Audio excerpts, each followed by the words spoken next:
dengan tema Praktek Lapangan Pembelajaran Daring di Masa Pandemi oleh Bapak Dr. Andes Surtia Utomo MOr. Sebelum beliau memaparkan materi, saya membacakan CV singkat beliau. Beliau lahir di Malang 14 November 1996. S1 jurusan Olahraga dan Kesehatan IKIP Negeri Malang tahun 1991.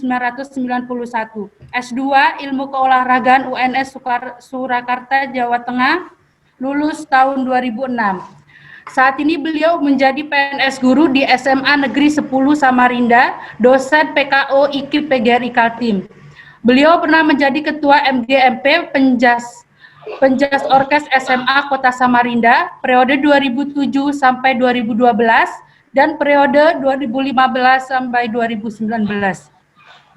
Judul karya tulis beliau salah satunya buku Penjas Orkes untuk SMP atau MTS kelas 7 jilid 1, 2, 3. Baiklah, untuk Bapak Dr. Andes Surtia Utomo MOr, kami persilakan untuk memaparkan materi kurang lebih 20 menit.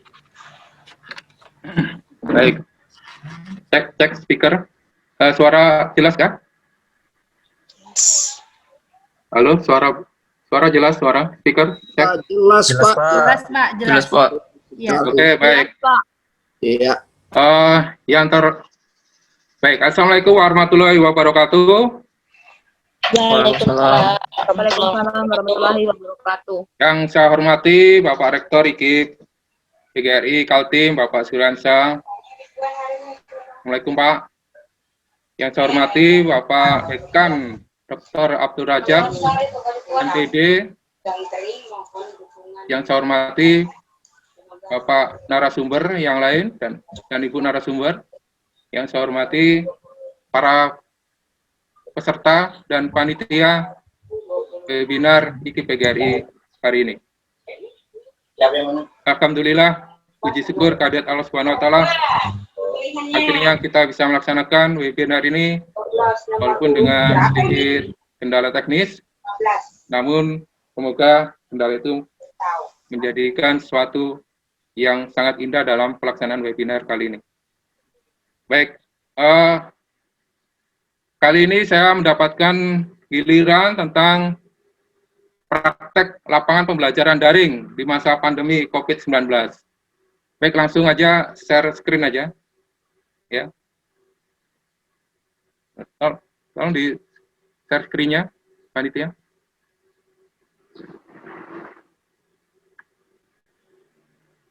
Baik, COVID-19 belum muncul ya? Gitu. Belum muncul, Pak. Belum. Belum muncul screen-nya. Oh. Belum, Pak. Tolong di share screen.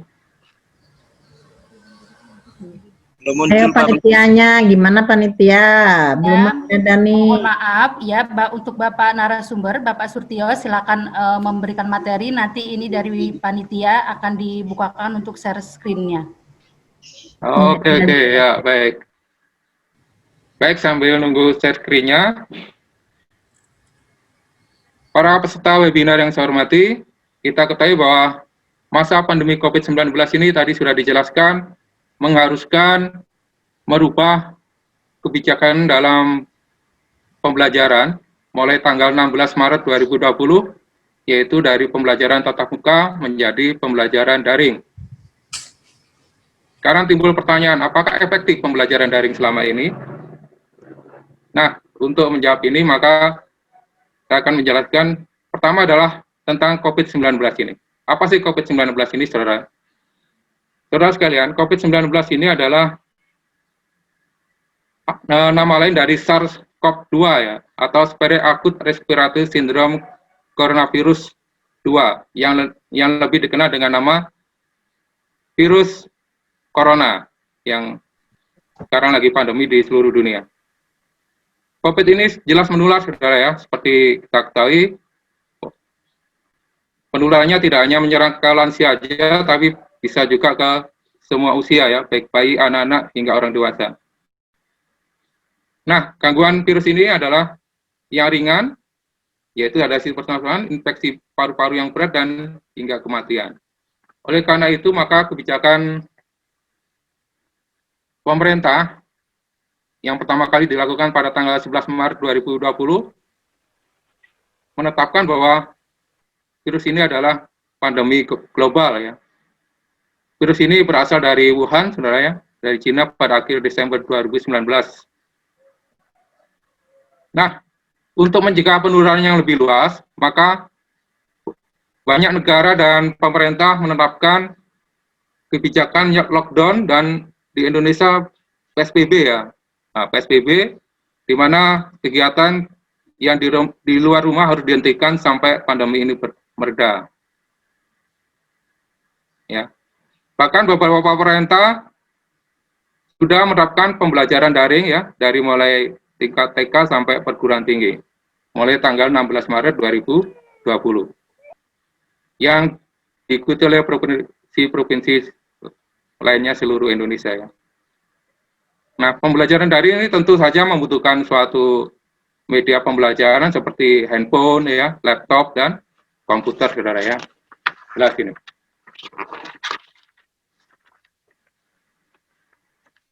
Apa sih pembelajaran daring itu? Sistem pembelajaran daring itu merupakan sistem pembelajaran tatap muka secara langsung antara guru dan siswa, tetapi dilakukan melalui online, melalui media internet atau intranet ya. Kebalikannya kalau luring, luar jaringan, itu adalah pembelajaran dilakukan di luar jaringan atau di luar intranet ya, melalui tatap muka. Oleh karena itu harus memastikan bahwa kegiatan belajar mengajar tetap berjalan meskipun siswa berada di rumah. Oleh karena itu, maka saudara guru ini dituntut untuk berinovasi dalam memanfaatkan media daring. Ya. Hal ini sesuai dengan surat edaran dari Menteri Pendidikan dan Kebudayaan pada yaitu nomor 4 tahun 2020 tentang kebijakan pendidikan dalam masa darurat penyebaran COVID-19 ini. Tentu saja pembelajaran ini dilaksanakan melalui perangkat personal komputer atau laptop yang terhubung dengan koneksi jaringan internet. Selain itu, juga aplikasi-aplikasi lain yang diperlukan seperti diterangkan oleh narasumber pertama tadi, yaitu membutuhkan WA, ya, Telegram, Instagram, aplikasi Zoom, dan media lainnya sebagai media pembelajaran, saudara ya.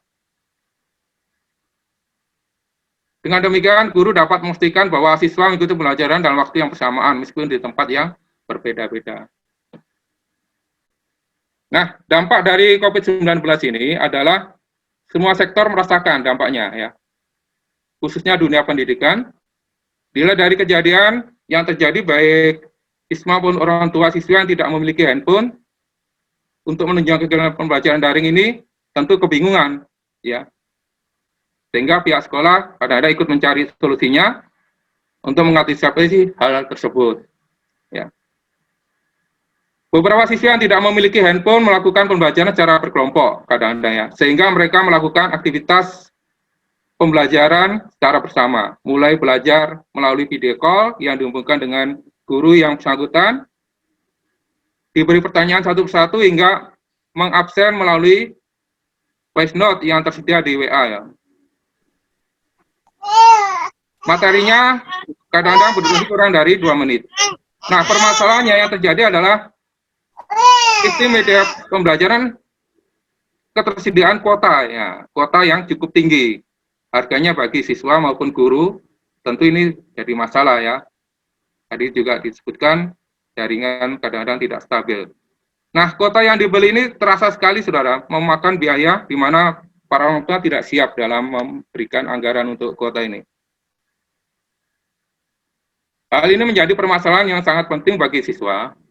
Selain kuota juga jam berapa mereka harus belajar dan bagaimana data mereka ya yang berpenghasilan rendah atau kurang mampu itu bisa mengikuti pembelajaran ini ya, pembelajaran daring ini, sehingga pembelajaran ini tidak lepas dari jaringan internet. Sekali lagi, koneksi jaringan internet yang tidak stabil, yang ini menjadi satu kendala yang dihadapi siswa di tempat tinggalnya yang sulit atau di daerah pinggiran untuk mengakses internet, apalagi siswa tersebut tempat tinggalnya di daerah pedesaan atau daerah terpencil. Ya. Kalau jaringan seluler tadi juga disebutkan jaringan tidak stabil ya, karena letak geografis yang masih jauh. Kita baru ingat di media sosial kemarin tuh ya, pengalaman orang tua yang mendampingi anaknya belajar baik daring. Ya. Ada orang tua sering marah-marah karena mendapatkan anaknya sulit diatur sehingga mereka tidak tahan dan menginginkan anaknya mereka belajar kembali di sekolah. Nah, ini adalah masalah-masalah yang terjadi selama pembelajaran daring. Namun sekali lagi ada hikmahnya juga COVID-19 ini ya. Apa hikmahnya itu? Ya. Kejadian-kejadian ini memberikan kesadaran kepada orang tua bahwa mendidik anak itu ternyata tidak mudah. Ya. Diperlukan ilmu dan kesabaran yang sangat besar, sehingga dengan kejadian ini orang tua harus menyadari dan mengetahui bagaimana cara membimbing anak-anak mereka dalam belajar setelah mendapatkan pengalaman. Ini diharapkan orang tua mau belajar bagaimana cara mendidik anak-anak mereka di rumah. Ya. Nah, solusi dari permasalahan daring ini adalah, pertama adalah kegagalan pembelajaran daring memang nampak terlihat di hadapan kita, tidak satu atau dua sekolah saja, melainkan menyeluruh di beberapa daerah Indonesia ya. Nah, pembelajaran daring perlu ditingkatkan dan diperbaiki. Pertama dan terpenting adalah jaringan internet yang stabil, kemudian gawe atau komputer yang mumpuni, aplikasi dengan platform yang user friendly ya, dan sosialisasi daring yang bersifat efisien, ya, efektif, kontinu, dan integratif kepada seluruh stakeholder pendidikan. Yang kedua, solusi atas permasalahan ini adalah pemerintah harus memberikan kebijakan dengan membuka gratis layanan aplikasi. Ya. Nah, ini pemerintah sudah membantu kita dalam penyediaan kuota internet ya. Ini sangat membantu sekali, baik guru, dosen, namun orang tua tidak ada ini ya. Bagi sekolah-sekolah yang perlu untuk melakukan bimbingan teknis, perlu juga difasilitasi sosialisasi orang tua dan siswa melalui media cetak dan media sosial tentang cara pelaksanaan pembelajaran daring perlu juga digalakkan. Kemudian solusi berikutnya, dalam proses pembelajaran daring penting untuk ditambahkan pesan-pesan edukatif kepada orang tua dan peserta didik tentang wabah pandemi COVID-19 ini. Dengan demikian, bahwa pelajaran yang sama dengan tatap muka tetap berbasis online, efeknya sangat bagus, programnya tepat sasaran, dan cepatlah pembelajaran dan tercapailah tujuan pembelajaran itu. Sudah sekali tadi saya tanyakan, apakah efektif pembelajaran daring ini? Menurut hasil penelitian yang dilakukan oleh Lukman Aziz, pakar pendidikan dari Universitas Brawijaya, Malang, menyebutkan bahwa kegiatan belajar tatap muka ini dengan guru terbukti lebih efektif ketimbang cara daring. Jadi, selamanya profesi guru tidak akan tergantikan oleh teknologi. Jadi, pembelajaran daring tidak seefektif kegiatan konvensional tatap muka langsung, karena beberapa materi harus dijelaskan secara langsung dan lebih lengkap. Selain itu, saudara materi yang disampaikan secara daring belum tentu bisa dipahami semua siswa. Maka berdasarkan pengalaman mengajar secara daring, sistem ini hanya efektif untuk memberi penugasan dan kemungkinan hasil pengerjaan tugas-tugas diberikan ketika siswa akan masuk, sehingga akan menyebabkan kemungkinan akan menumpuk tugas-tugas ini ya. Nah, ini jawaban dari apakah efektif pembelajaran daring itu. Nah, belum bisa share screen-nya ya. Coba panitia. Mohon maaf Pak, ini masih proses untuk share screen materinya. Jadi Bapak dilanjut aja untuk memaparkan materinya. Oke, baik. Nah, dengan diputuskannya kebijakan pembelajaran daring, maka ini menuntut untuk guru harus bisa adaptasi menggunakan teknologi sesuai dengan perkembangan zaman. Guru atau calon guru ya, mahasiswa ini kebanyakan sukanya calon guru ya. Guru harus mampu membuat model dan strategi pembelajaran yang sesuai dengan karakter siswa di sekolahnya. Penggunaan beberapa aplikasi pada pembelajaran daring sangat membantu guru dalam proses pembelajaran. Mohon maaf Pak, Bapak sudah bisa share screen? Silakan kalau untuk share screen, dipersilakan Bapak. Oh enggak dari panitia. Baik. Dari panitia bisa kah? Dari sana aja? Iya Pak, lagi Lain, dicoba lain, ini Pak, lagi dicoba. Oke, dilanjut. Oke, oke. Oke, silakan dilanjut lagi Bapak. Oke, baik. Kalau nggak bisa, mungkin dari saya bisa coba ya. PPT-nya dibuka. Dicoba dulu kah? Dari saya, share screen-nya. Bapak bisa share screen kok, karena Iya, Bapak kan co-host. Bisa Pak, Bapak bisa Bapak kan langsung co-host, share screen. bisa Bapak share screen dari situ. Ya, share screen bisa Pak, karena udah dibuka oleh panitia kok. Oh, sudah ya? Ya. Baik, Ya, Bapak coba bisa share buka langsung screen-nya. dari situ.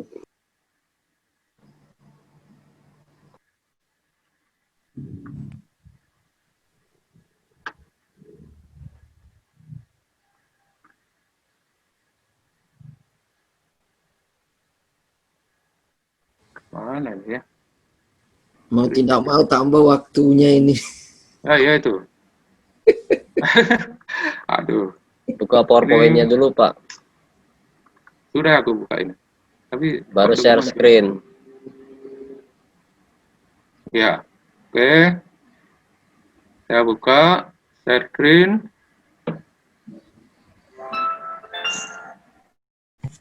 Screen ya. Ya. Screen jadinya. Bagaimana? Nah, Oke, kelihatan ya? Belum. sudah, Pak. Sudah kah? Sudah.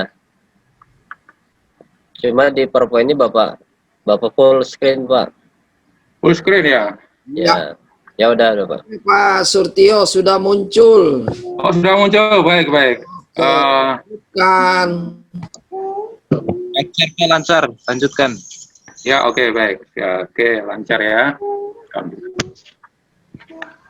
Nah, tadi dari penjelasan saya tadi, jadi tuntutan terhadap guru yaitu harus pandai memanfaatkan teknologi, kemudian keberhasilan guru dalam melakukan pembelajaran daring pada situasi pandemi ini adalah kemampuan guru dalam berinovasi, merancang dan meramu materi, meramu metode pembelajaran dan aplikasi apa yang sesuai dengan materi dan metode. Tentu saja kreativitas merupakan kunci sukses dari seorang guru, hanya dapat memotivasi siswanya tetap semangat, ya, tetap semangat dalam belajar secara daring dan tidak menjadi beban psikis. Selain itu, keberhasilan seorang guru tergantung pada kedisiplinan semua pihak, yaitu pihak sekolah, pihak manajemen dalam mengatur sistem pembelajaran daring, maupun dari siswa yang belajar di rumah ya, harus terpantau secara efektif. Dengan demikian, maka keberhasilan guru adalah solusi yang pembelajaran daring yang efektif dalam pembelajaran di rumah guna memutus mata rantai penyebaran COVID-19, physical distancing. Pembelajaran tersebut kerjasama yang baik antara guru, siswa, orang tua, dan pihak sekolah menjadi faktor penentu agar pembelajaran daring lebih efektif. Nah, sekarang kita lanjutkan tentang ini. Nah, itu Bagaimana praktek lapangan mengajar ya? Bagaimana praktek mengajar? Nah, ini berkaitan dengan 4 hal ya. Pertama adalah cita-cita pendidikan nasional, apa yang kita ajarkan, kemudian bagaimana cara mengajarnya, bagaimana kita tahu bahwa mereka sudah belajar secara daring. Nah, kita mulai dari yang pertama, cita-cita. Wah, ini bukan PPT. Cita-cita pendidikan Wah, nasional. penuh layarnya nih. Para yang lain, kalian yang saya hormati, suara yang lain, Pak, Ibu. cita-cita pendidikan Oke, yang nasional peserta. Indonesia ini jelas tergambar dalam tujuan pendidikan nasional, yaitu seperti yang dijelaskan oleh narasumber pertama tadi, mencerdaskan kehidupan bangsa dan mengembangkan manusia seutuhnya, yaitu manusia yang beriman dan bertakwa kepada Tuhan Yang Maha Esa, berbudi luhur, memiliki pengetahuan dan keterampilan, kesehatan jasmani dan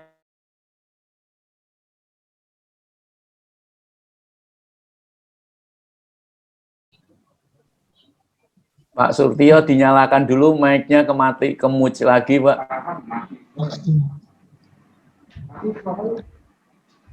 Suaranya, Pak, dibuka unmute. Pak Surtio ini saya juga hafal. Bapak Suara Surtio, aja, Pak, mohon suara. dibuka suaranya. Unmute. Kalau enggak hostnya Bu, Ya, oke, bisa oke. Bu. Nggak bisa, Pak. Nggak muncul nih. Sudah. Presentasinya nggak muncul. Tidak muncul. Ya, presentasinya menghilang. Aduh, gimana ini? Menghilang ini, Pak. Saya nggak Aduh, ikut-ikut. gimana ini? Jangan ndak ikut-ikut, Pak Tri. Harus ikut. Gimana Pak Tri nih? Menghilang. Bapak pakai laptop atau pakai handphone ya? Pakai laptop nih. Harusnya kalau pakai laptop lebih gampang sih. Ya ini masalahnya kok nggak muncul malah. Tapi suara saya kedengaran ya? Ya. Coba saya stop dulu ya. Diulang aja Pak. Share screen-nya Pak. Oke. Share lagi ya. Ya. Sudah Pak, ada Pak. Sudah ada? Sudah. Ya, Pak Surtionya yang ada. Share screen lagi, Pak. Tutup dulu. Tutup dulu ya. Sudah saya tutupin. Tutup, nah buka lagi. Sekarang Mohon share ya, screen Pak. lagi. Nah, Tutup pilih lagi tadi, ulangi lagi. Oke. Muncul. Nah, sudah. Sudah ya. Oke, sudah. Ya, baik. Jadi kesimpulannya, tujuan pendidikan nasional adalah mengembangkan aspek kognitif, yaitu di mana pendidikan diharapkan mampu mencerdaskan kehidupan bangsa yang salah satu indikator adalah peningkatan ilmu pengetahuan. Aspek afektif, pendidikan diharapkan mampu mencetak anak bangsa menjadi manusia yang beriman, bertakwa pada Tuhan Yang Maha Esa, berakhlak mulia, demokratis, dan bertanggung jawab. Sedangkan aspek psikomotorik, yaitu pendidikan harus menjadikan manusia cakap, kreatif, mandiri, dan sehat. Nah, saya lanjutkan. Nah, untuk itu, saudara, para peserta webinar sekalian, kita memerlukan sebuah kurikulum pada kondisi khusus. Ini tentu pada setiap mapel sekarang ini sudah dikeluarkan oleh Kemendikbud tentang kurikulum pada kondisi khusus. Nah, ini latar belakangnya seperti ini. Jadi sepanjang masa pembelajaran jarak jauh ini masih banyak siswa yang mengaku bosan dan kelelahan. Banyak siswa yang mengeluh jika mereka dibebani berbagai tugas dan berbagai mata pelajaran sehingga tidak sempat beristirahat. Jam sekolah terasa lebih melelahkan dibandingkan jam sekolah sebelum masa pandemi. Tugas menumpuk, kurang paham konsep, namun terpaksa harus melakukan ujian. Ini tadi ada yang bertanya. Dituntut harus lulus, sedangkan gangguan internet, jaringan internet terganggu. Kalau tidak ingin kehilangan nilainya pas-pasan, dan kalau kurang masih harus ikut remedial. Stres jadinya siswa ini ya. Di sisi lain, guru-guru juga mengeluh sudah berusaha mati-matian mengajar dan memberi tugas agar siswa tidak ketinggalan materi pelajaran dan dapat lulus dengan nilai yang minimal KKM, namun masih saja beban kurikulum seperti kurang realistis diterapkan pada masa darurat seperti ini. Jadi mana mungkin target kurikulum normal ini dapat tercapai dengan sempurna. Jadi semakin berat rasanya beban guru ini. Ini merupakan gambaran secara umum yang berlaku di seluruh Indonesia yang dihadapi oleh guru dan siswa pada masa PJJ ini. Meninjau kembali tujuan dan prinsip PJJ. Perlu mengingat bahwa PJJ dilakukan agar setiap peserta didik mendapat haknya untuk tetap belajar, bisa belajar selama masa pandemi COVID-19, serta memastikan pemenuhan dukungan psikososial bagi pendidik, peserta didik, dan orang tua. Selain itu, untuk tetap melindungi seluruh warga satuan pendidik dan penularan dan penyebaran wabah COVID-19. Prinsip-prinsip PJJ juga perlu ditekankan kembali ya, terutama prinsip mengenai pemberian pengalaman belajar yang bermakna bagi peserta didik, serta prinsip pendidikan yang terfokus pada pendidikan kecakapan hidup. Nah, tadi sudah dijelaskan oleh narasumber pertama, Mas Ni. Berpedoman pada tujuan dan prinsip tersebut, apakah menurut Anda, saudara, penyelesaian materi dan beban kurikulum pelajaran yang normal tetap menjadi prioritas pembelajaran pada masa pandemi COVID-19? Tentu saja tidak. Jadi, muatan kurikulum dan penyelesaian target kurikulum bukan lagi menjadi prioritas utama dalam pembelajaran PJJ ini. Nah, konsep kurikulum pada kondisi khusus ini yaitu semua jenjang pendidikan harus dapat mengacu pembelajaran pada kurikulum nasional, menggunakan kurikulum pada kondisi khusus, dan melakukan penyediaan kurikulum secara mandiri. Nah, kurikulum darurat. Apa sih kurikulum darurat itu? Kurikulum darurat dalam kondisi khusus yang disiapkan oleh Kemendikbud merupakan penyediaan dari kurikulum nasional. Pada kurikulum tersebut dilakukan pengurangan kompetensi dasar untuk setiap mapel, sehingga guru dan siswa dapat berfokus pada kompetensi esensial, kompetensi yang penting-penting aja ya, dan kompetensi prasyarat untuk kelanjutan pembelajaran di tingkat selanjutnya. Nah, kemudian untuk menunjang itu sudah untuk mencapai tujuan ini, maka pembelajaran berbasis aktivitas, baik guru, orang tua, dan peserta didik. Siswa tidak dibebani tuntutan menuntaskan seluruh capaian kurikulum untuk kenaikan kelas maupun kelulusan, dan pelaksanaan kurikulum berlaku sampai akhir tahun ajaran ini. Ini berlaku sampai sekarang. Nah, ini infografik dari penjelasan saya tadi, ya.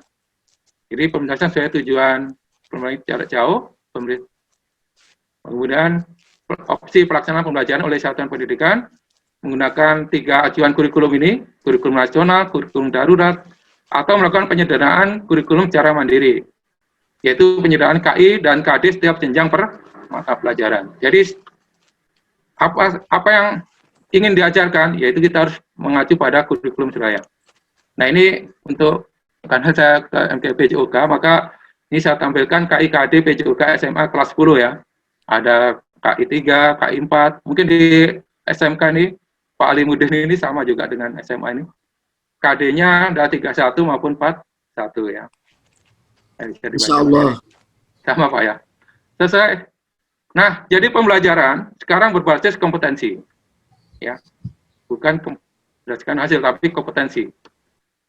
Pembelajaran berbasis kompetensi pada pencapaian kompetensi peserta didik yang dapat dilihat dari pemahaman konsep, keterampilan menerapkan konsep dalam berbagai konteks, serta sikap-sikap yang mencintainya. Nah, untuk menunjang pembelajaran ini, maka ada strategi yang bisa dijalankan, saudara, yaitu strategi 5M. Apa itu 5M? Yaitu pertama adalah memahami konsep yang menekankan praktek pembelajaran yang memandu siswa bukan sekedar menguasai konten, ya, menguasai materi, tapi menguasai pemahaman mendalam terhadap konsep yang dapat diterapkan di berbagai konteks kehidupan peserta didik.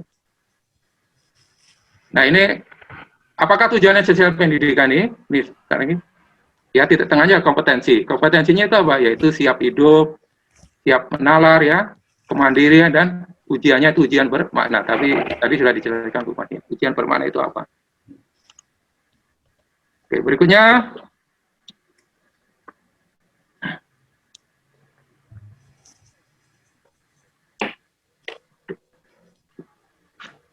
Wah, hilang lagi nih. Bentar ya. Hilang lagi nih. Oh, enggak ada, Pak, ada. Oke. Ada ya? Ada. Oh, tadi salah klik lagi.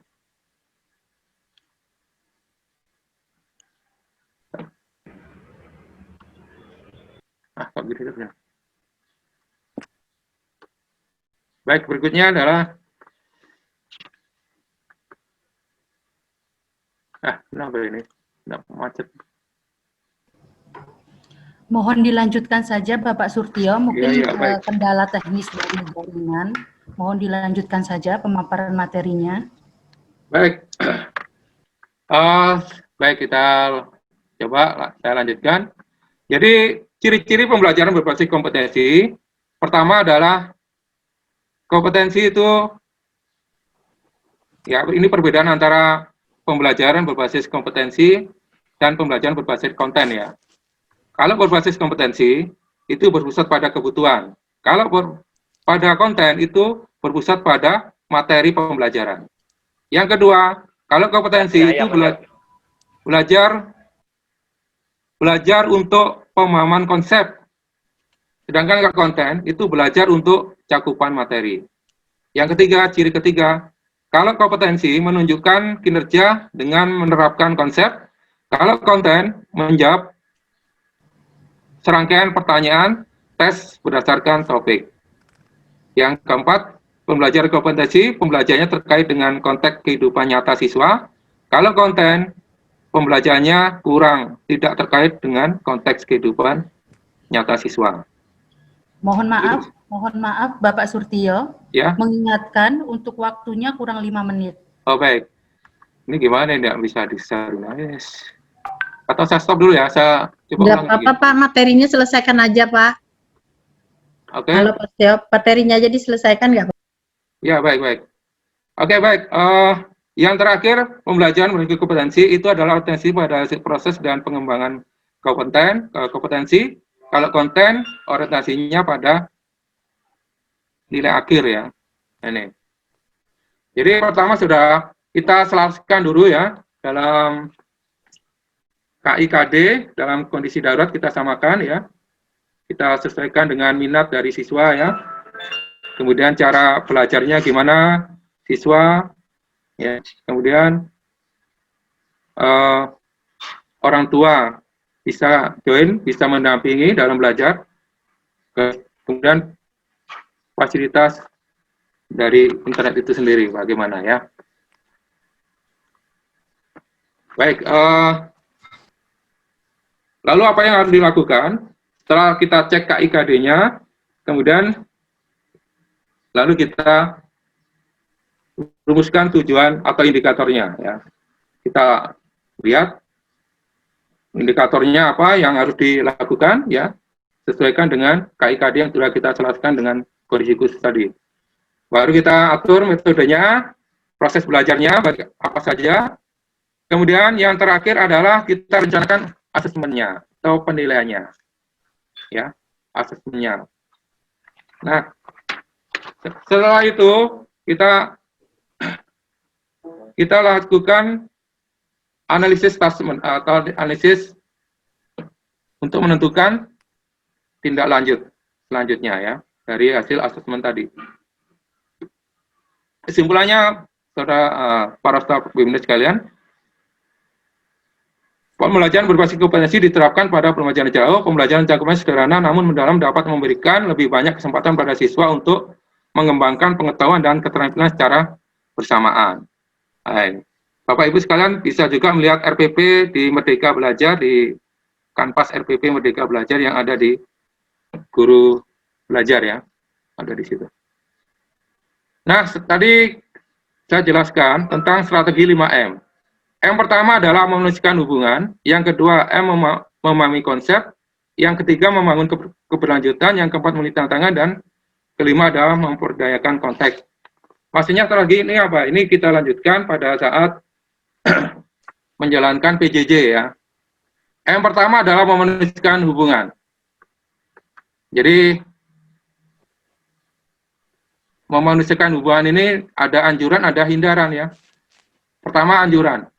Pada saat melakukan PJJ, lakukan dulu pengumpulan informasi terlebih dahulu mengenai kesiapan orang tua dalam melakukan PJJ itu. Ya, orang tuanya ada di rumah kah, bekerja kah? Setiap waktu berbincang bebas dengan orang tua dan murid. Yang ketiga, memperkirakan durasi pengerjaan tugas yang akan diberikan. Yang keempat, membangun kesepakatan dengan orang tua dalam hal belajar, lalu menyiapkan aktivitas dan tugas belajar. Hindari membuat aturan dan tugas yang tidak memahami kondisi murid dan orang tua. Hindari memaksakan tugas yang harus dikerjakan dengan kriteria dan durasi kecepatan yang sama untuk semua murid. Hindari menuntut orang tua untuk mendampingi penuh murid, karena orang tuanya kadang-kadang punya kesibukan sendiri ya. Berikutnya adalah memahami konsep, ya. Ini ada anjuran dan hindaran juga. Kalau memahami konsep, artinya lakukan penjelasan terlebih dahulu kepada orang tua. Satu kegiatan belajar bisa mencakup lebih dari satu pelajaran.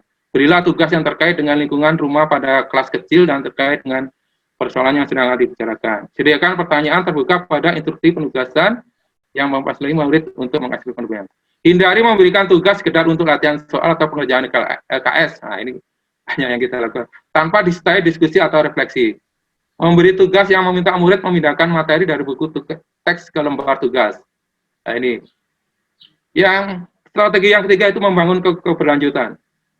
Praktek pembelajaran, murid mengalami rute pengalaman belajar yang terarah dan berkelanjutan melalui umpan balik dan berbagai praktek baik. Anjuran ya, membuat panduan tugas yang rinci namun tidak mendikte. Pastikan memberikan umpan balik pada setiap penugasan yang diberikan kepada murid. Perbanyak asesmen formatif untuk membantu murid memahami kemampuan awalnya dan kebutuhan belajar berikutnya. Pastikan ada kriteria keberhasilan yang digunakan dalam penilaian dan setiap tugas yang diberikan. Kemudian, Hindari memberi tugas tanpa umpan balik, memberi ganjaran reward untuk keberhasilan murid yang mengerjakan tugas. Hanya memberi tugas sebagai sumatif tanpa membuat asesmen formatif. Memilih tantangan, M yang keempat. Sediakan pilihan jam belajar. Kombinasikan aktivitas dengan diskusi atau bergerak, tidak hanya duduk dan menulis saja, atau aktivitas bergerak saja. Sediakan pilihan tugas. Hindari memberi tugas yang terlalu mudah atau terlalu sulit bagi murid. Hindari memberi tugas sesuai kurikulum tanpa mengaitkan dengan lingkungan tanpa kehidupan sekitar.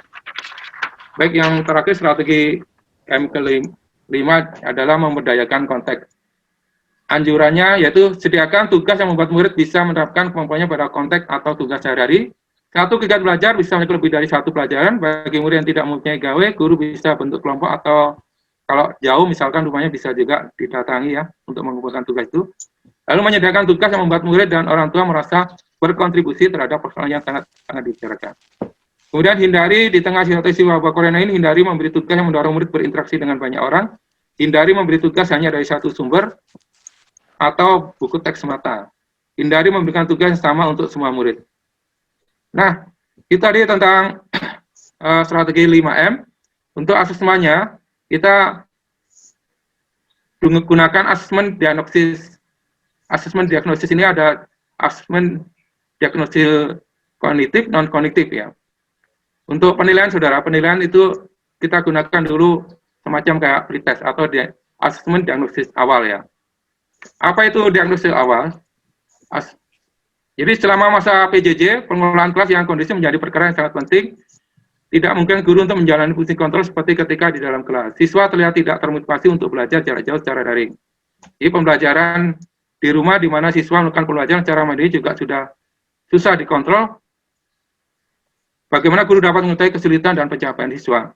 Belum lagi setiap siswa memiliki kemampuan yang tidak sama, keluarga yang beragam dengan tingkat ekonomi yang berbeda-beda. Ada yang sudah diajar BKG masih belum paham saja materi ini. Sedangkan ada siswa yang cepat sekali belajar, ya. Ada siswa yang tidak terpantau tugas-tugasnya di rumah karena orang tua sibuk bekerja. Ada siswa yang sering melewati kelas daring dan alasannya gawainya dipakai bergantian dengan kakak dan adiknya. Ada juga siswa yang tidak punya pulsa. Nah, ini kan kacau sekali. Bagaimana guru dapat mengelola kelas dengan keadaan seperti ini? Mohon maaf, Bapak Surtio, untuk waktunya sudah selesai. Sudah habis ya? Ya. Baik, nanti kita kembangkan dalam tanya jawab aja. Untuk asesmennya, saya menekankan pada asesmen diagnosis, baik kognitif maupun non-kognitif ya. Kalau kognitif itu orientasinya adalah materi, sedangkan kalau non-kognitif itu adalah non-materi, non pembelajaran seperti keadaan orang tua, keadaan siswa, sehingga nanti pembelajaran bisa berlangsung dengan baik. Saya kira itu, terima kasih ya atas pertanyaannya. Saya kembalikan ke moderator dulu. Selamat pagi, Assalamualaikum warahmatullahi wabarakatuh. Waalaikumsalam warahmatullahi wabarakatuh. Terima kasih atas pemaparan narasumber kita yang kedua. Dan dapat saya simpulkan sedikit, praktek lapangan pembelajaran daring di masa pandemi dapat dilakukan salah satunya dengan pembelajaran berbasis kompetensi yang berorientasi pada pencapaian kompetensi secara peserta didik yang dapat dilihat dari pemahaman konsep, keterampilan, serta sikap yang menyertainya. Dan hal itu sejalan dengan strategi 5M, memanusiakan hubungan, memahami konsep, membangun keberlanjutan, memilih tantangan, dan memberdayakan konteks. Kami panitia mohon maaf jika tadi dalam penyampaian pemaparan materi untuk narasumber kita kedua ada masalah gangguan teknis. Penilaian di masa pandemik seperti menjadi tantangan baru dalam dunia pendidikan. Penilaian autentik salah satunya, yaitu istilah yang diciptakan untuk menjelaskan berbagai metode penilaian alternatif yang memungkinkan siswa dapat menyelesaikan tugas-tugas dan menyelesaikan masalah. Marilah kita simak pemaparan materi dari narasumber kita yang ketiga dengan tema penilaian autentik pembelajaran daring di masa pandemi untuk kurikulum 2013 oleh Bapak Kristiono Prahoro Sakti, SPD MM Biomed. Sebelum beliau memaparkan materi, izinkan saya membacakan CV singkat beliau. Beliau lahir di Pemalang 2 Oktober 1966.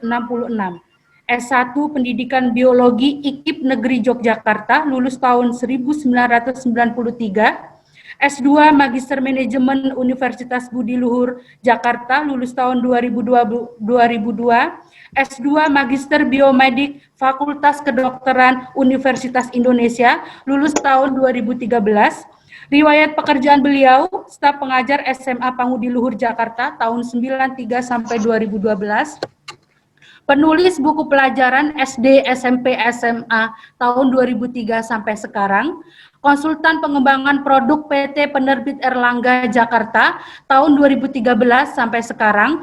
Konsultan pengembangan buku-buku tematik SD Kurikulum 2013 PT Penerbit Erlangga tahun 2013 sampai sekarang.